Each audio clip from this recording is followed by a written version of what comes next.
and welcome to this video. I'm going to pop my screen right here because we're going to jump right into it. We have no time to lose because we have to talk about these 17 mistakes that are keeping you from your six-figure business. And whatever, if you want to make six figures, if you want to get more clients, whatever it is, there's a lot of 17 is a lot to get through, right?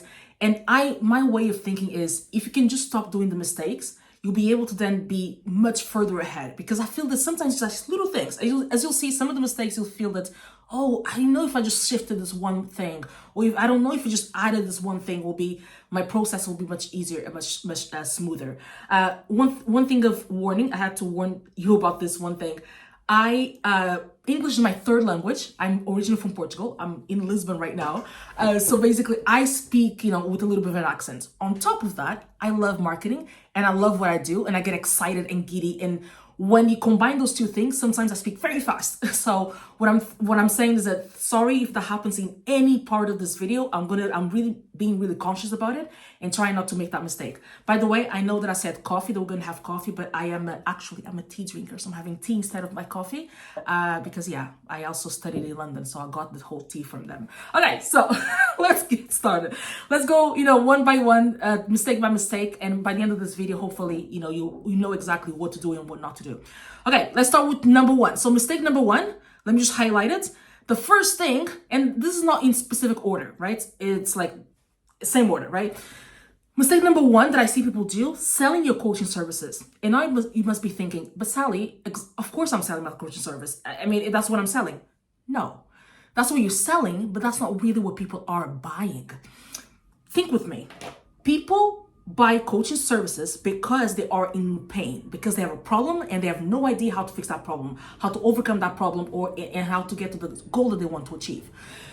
Whatever you're selling coaching, but it could have been, the solution could be anything. Coaching is your specific mechanism, but then it could have been a pill that they take. It could be a, hypnosis. It could be them going to therapy. It could be them going to a retreat. Your offer is basically a solution to their problem. The second you start selling your services as the thing, that's not what they're buying. No one is out there thinking, oh my God, I want to buy some coaching services today. No, they're thinking about how can I get the support that I need to overcome overwhelm, to rebuild my credit, to save up to buy a new home, to whatever it is they coach people through, they're looking for a solution to a problem. So instead of going out there and start selling your coaching services, because this is what it comes with. This is so important because in marketing, we call this positioning. By you understanding what your target audience is actually buying, you understand how to position it, right? For example, I didn't buy this bottle of bottle of water, this refillable bottle of water. I bought convenience. I bought me being encouraged to continue to drink water throughout the day. That's what I bought. I didn't buy the bottle. That's not what they're selling to me. What they're selling to me is actually me drinking more water throughout the day. So think about, from your target audience specific, what is the main goal that they want to achieve, and that is what they're buying. So that should be what you're selling, and that should be your positioning. Okay, I hope I don't take so much time with every single one of these, but I really want to be thorough. Okay, so mistake number two, let's reveal too many offers. Of course. One of the big mistakes that I see out there coaches do is that you have too many offers. What I mean by that is, you have your one-off session. You have like a bundle of 6 for a discount. You have your group coaching. You have your retreats. Then you have VIP days. Then you have the social program. Then you have the courses.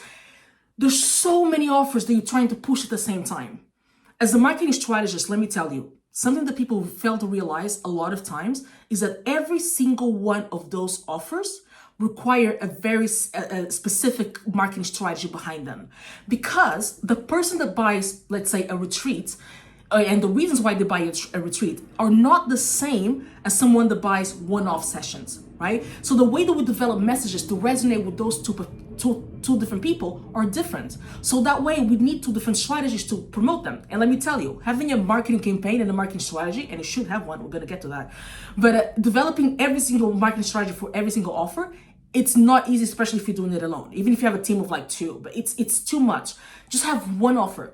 Essentially what you're doing is working with one target audience that has one problem, and you offer one offer to that problem, and that's it. You should have a program, okay?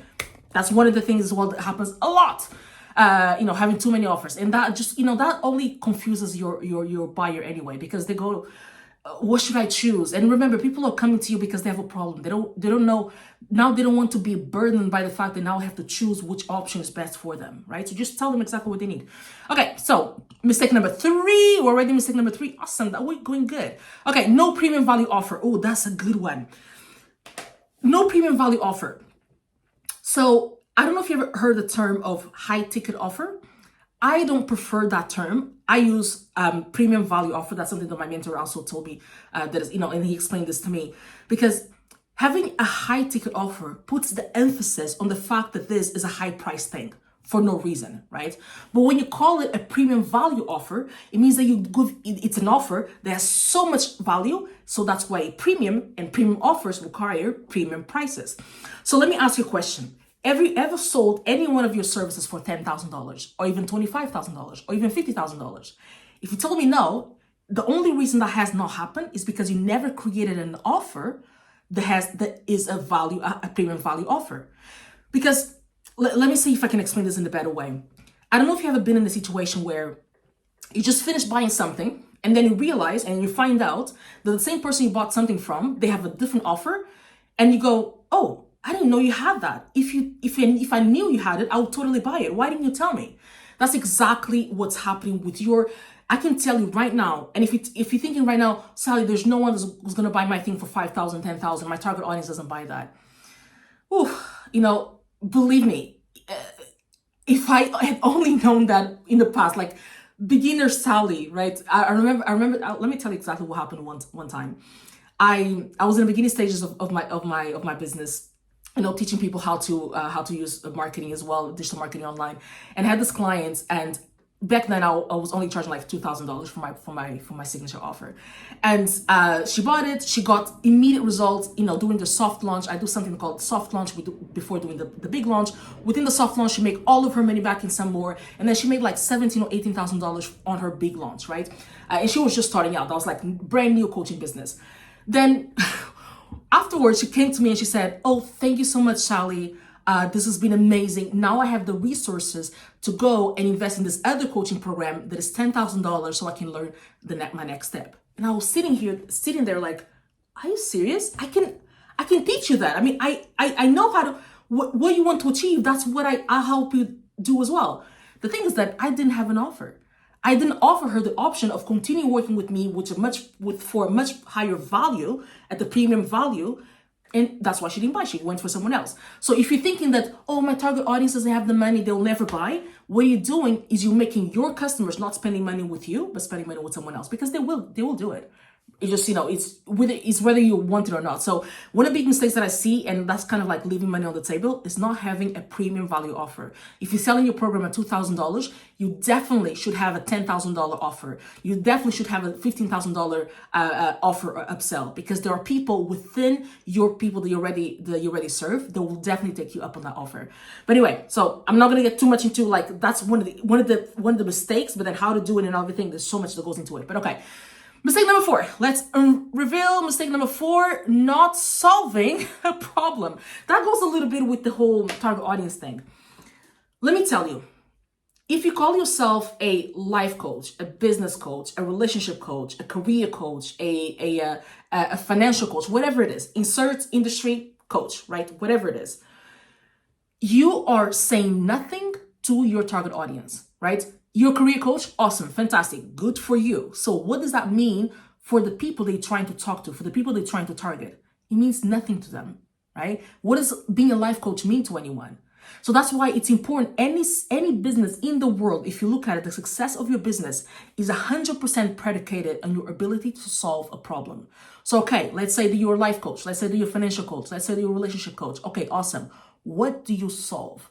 What problem are you solving? Are you helping women heal from a toxic relationship? Are you helping people budget to buy their new home? Or are you helping them repair their credit to buy a new house? Are you helping them to position them better for a new promotion in their career? What is exactly the problem that you solve? I see this is the biggest mistake, and when it comes to marketing, we have to talk about problems. We have to talk about challenges that your target audience is currently facing, because that will determine a lot on your messaging. Because let me break it down what marketing really is. Marketing is the ability of creating messages that resonate with people, right? If you're not talking about their problems, people only care about their problems, by the way. They don't care about your problems, my problems, no one. Everyone cares about their own problems. So if you're not talking about the problem that they have, they're never going to resonate with you, because they don't like, okay, life coach, awesome. But then how does that thing with me? I mean, I have other problems, right? So make sure that you always solving your problem. Okay, mistake number 5.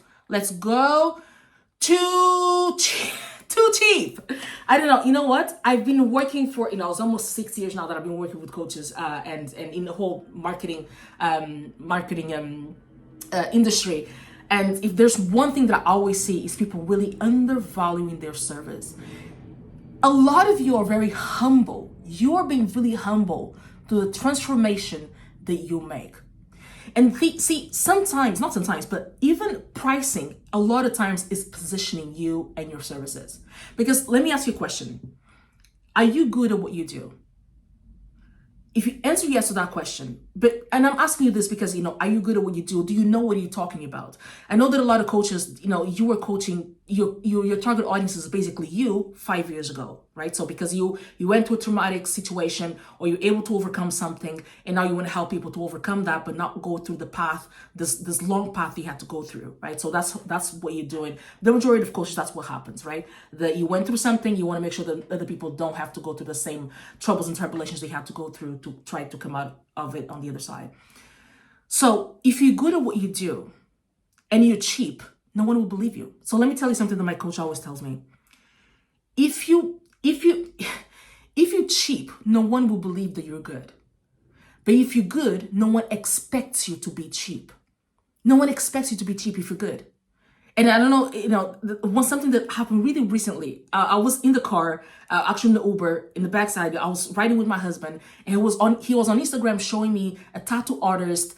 He's a tattoo artist. He's from Italy or something. He will show me the designs and everything, and that he was thinking about getting a tattoo with him, and By the way, I know nothing about tattoos. I don't have tattoos, so I have no idea what the price point of tattoo is, right?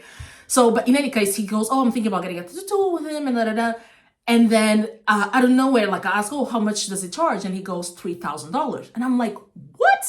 That's how much I have no idea how much tattoos cost. I have no idea. So, but to me, that sounds like a lot of money for a tattoo. My first answer that I said is that's a lot. And you know what? The first thing that he said, without even a single hesitation, he said, "Oh, but he's really good." When you're good, people expect it to be expensive. Not expensive, but they don't expect you to be cheap, right? So if you're good at something, also pricing it correctly, it is basically a differentiator from everyone else.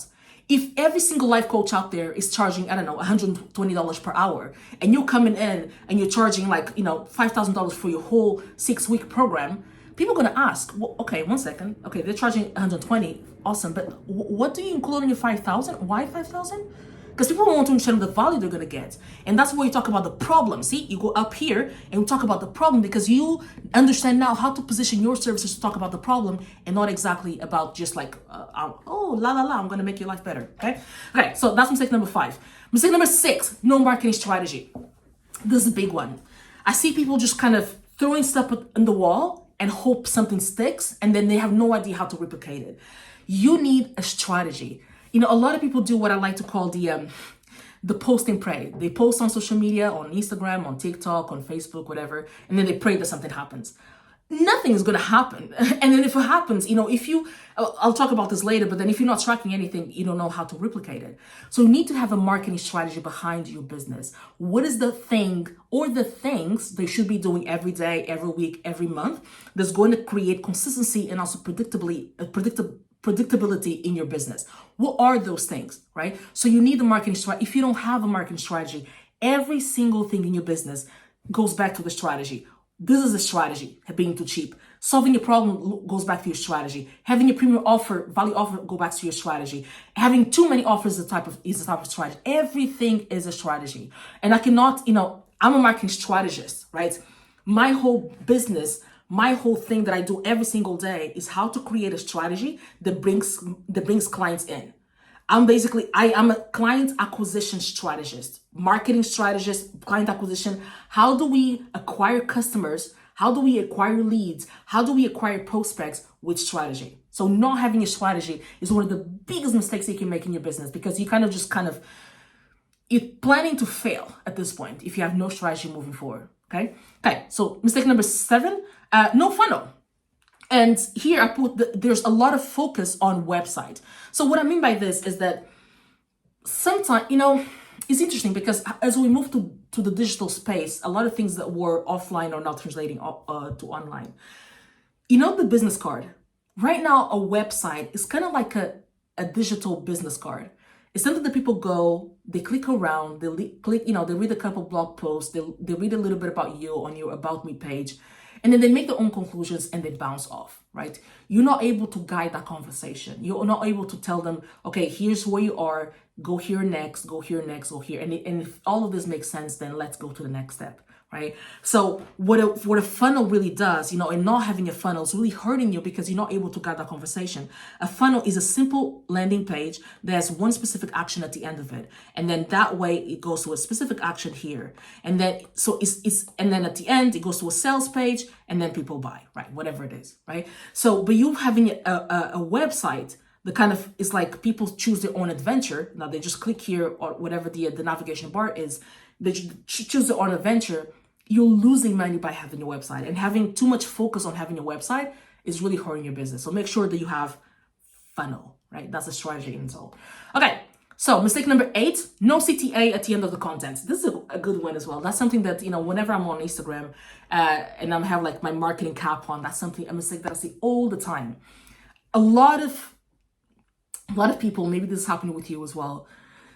You're able to create content, meaning a video or even a text or even an audio if you do podcast, that is really good. It's amazing. People are engaged. They're hooked. They want to hear more. They're intrigued. They're like, oh my God, they're having aha moments and things like that. But then at the end of it, you kind of just leave them hanging. You don't tell them what to do next. So for example, I see this a lot on Instagram. I'm like, I see either reels or a post, a long post, and they're saying amazing things. And at the end, they kind of just stop there. Tell them what to do next. Like, go to the link in my bio and sign up for my webinar. Go to the link in my bio and book a call with me. Go to the link in my bio and download my free guide. Go to the link in my bio or send me the word now to start, to start this or to get this. You have to get them a call to action. CTA stands for call to action. So CTA. Okay. It's very important for you to have a CTA at the end of every single content. This is like marketing 101.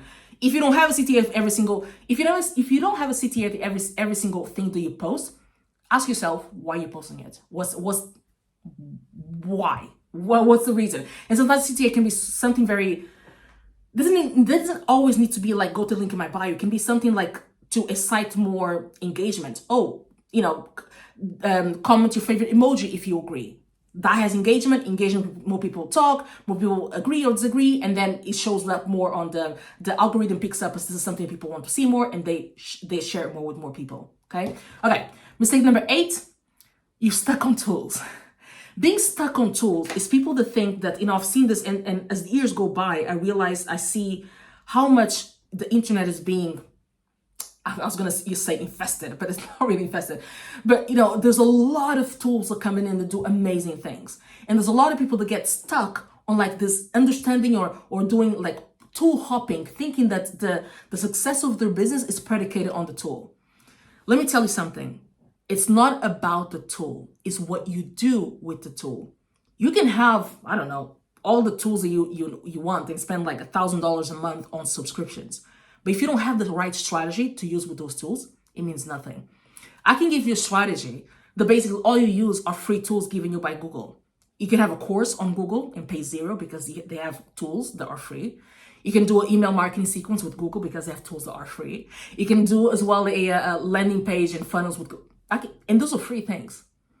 But people get so hung up on tools. They're like, oh, this new tool, and this like the shiny object, oh, this new thing. And then now they have to migrate everything into one. That is keeping you stuck. That's a big, big, big mistake. And I have like all the tools. I have like one tool that I use for years. And that's the only thing that I use, only thing that I recommend, because you don't need anything else. Like everything into one, and that's it. Okay, mistake number 10, implementing generalized marketing strategies. Oh, that's a big one. One thing that I'm really passionate about is, and I don't like to use the word hate because it's so strong, but I really hate it. I don't like it. I don't like when there's people out there that they have a strategy and they put it in a course and they give it to everyone like it's a blank statement. Oh, everyone should be implemented this because it works for everybody, right? And I'm like, me being a marketing strategist and being someone that I know how to generate clients, I know that every single coach is different. Every single coach has a different target audience, a different offer, a different message.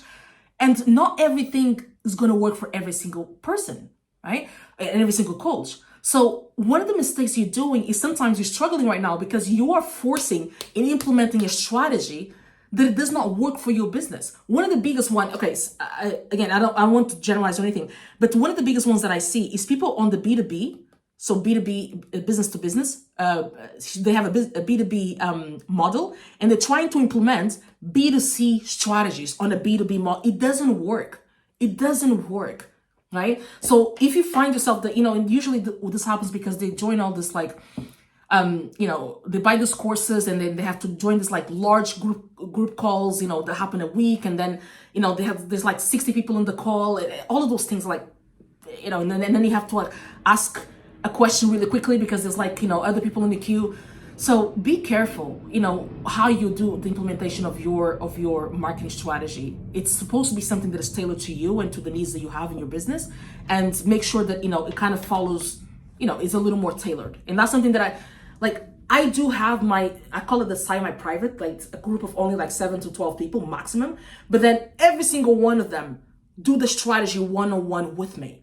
We have one-on-one calls that we have because I need to make sure that the strategy that we build, I cannot just give blank statements. So I don't like that. I don't think it never works. Okay, I haven't found a strategy that can just say blankly to everyone, oh, you just do that and it will be successful. Okay, marketing strategy, mistake number 11, no lead generation funnel.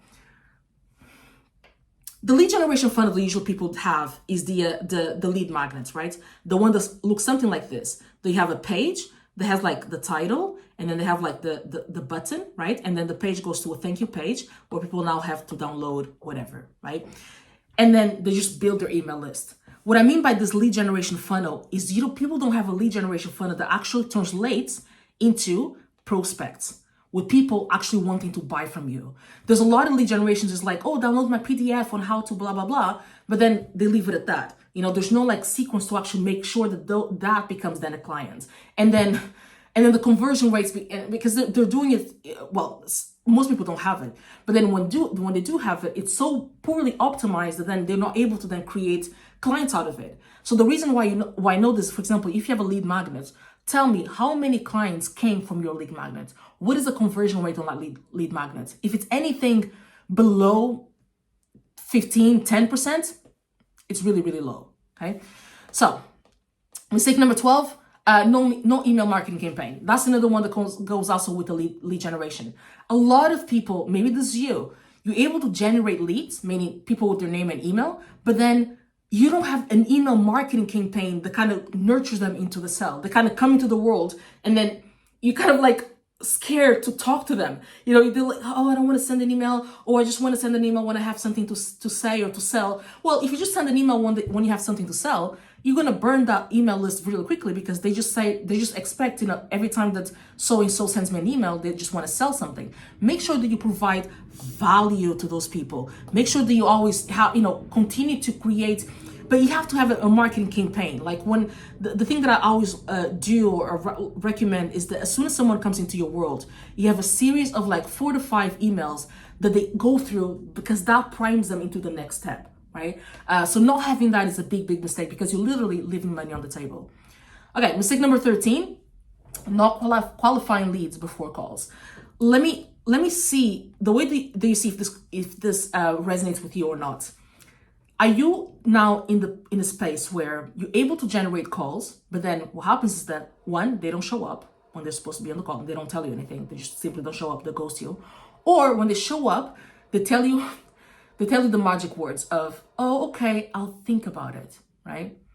So that is happening because you're not qualifying your calls. Not only know you're not qualifying, but then your scheduler, and so here now the scheduler that people use is Calendly, Acuity. Basically, the scheduler is where people can schedule a time with you.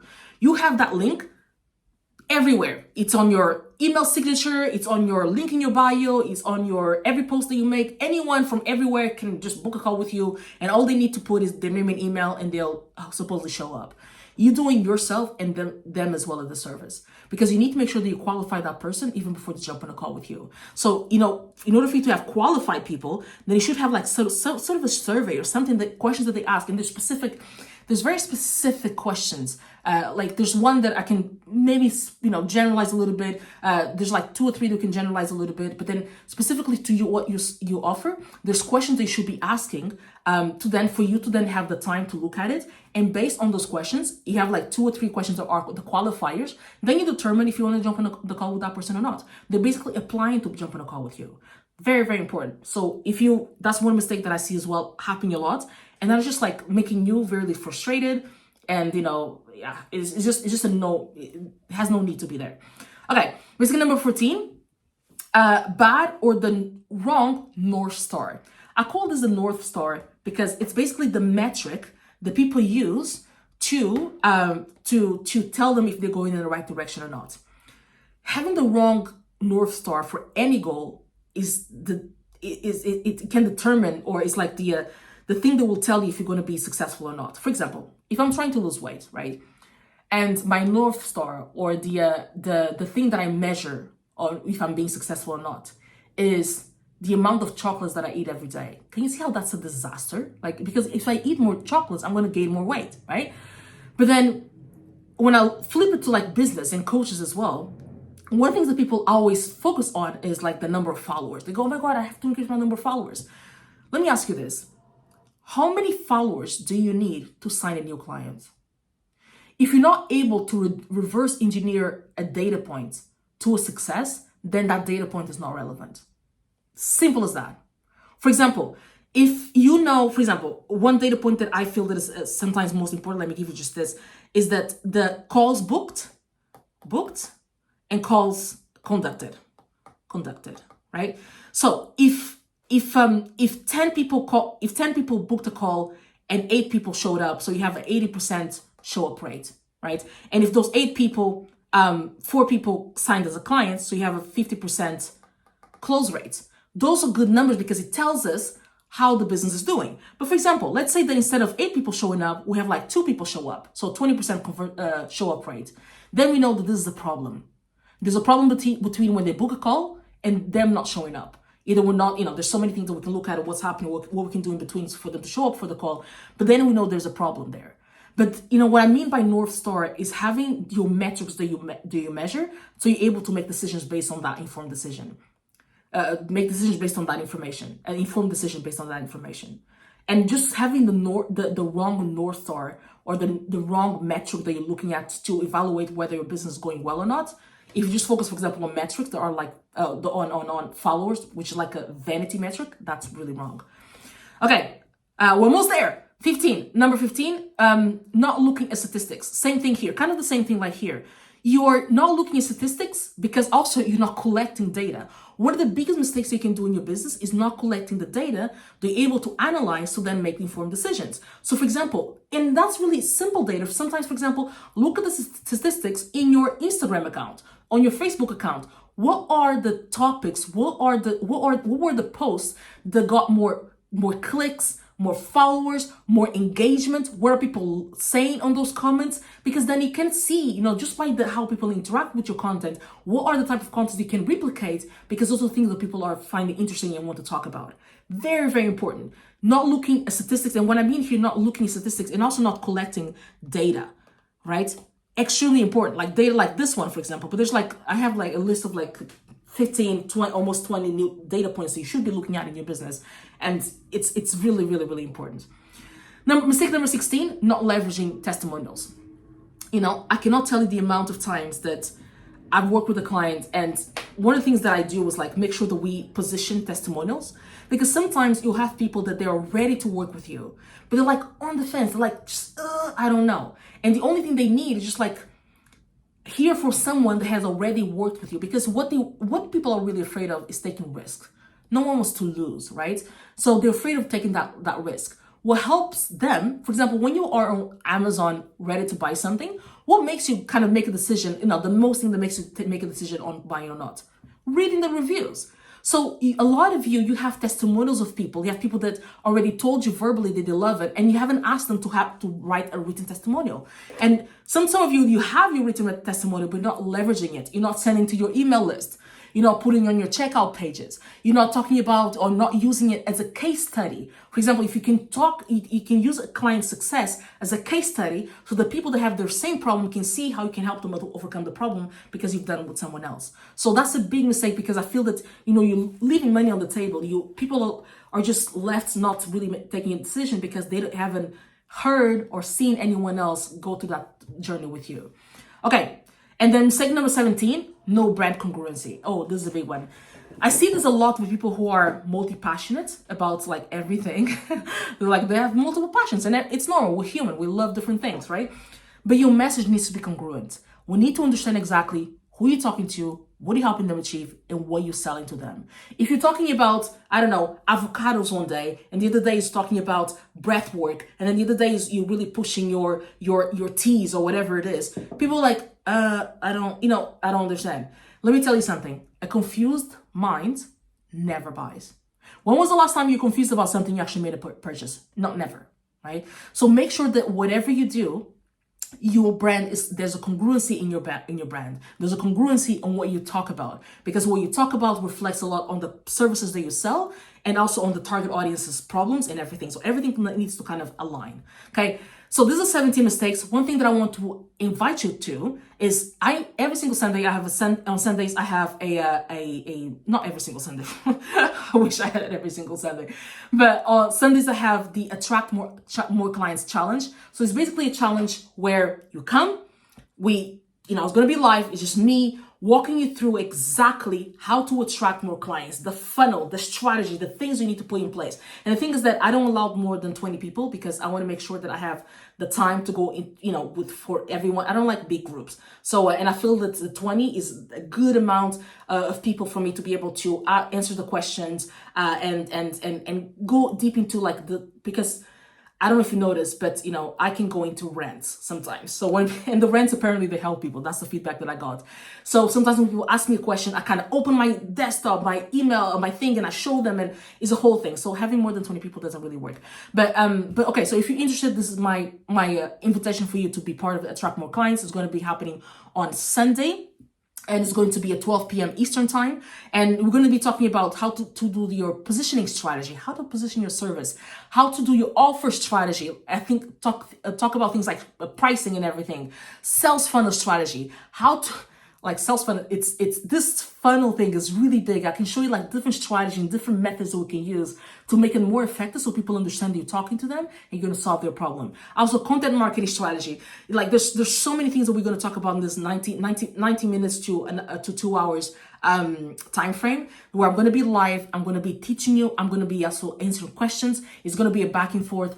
And I don't know, if you click below to join the challenge, I only have 20 seats left.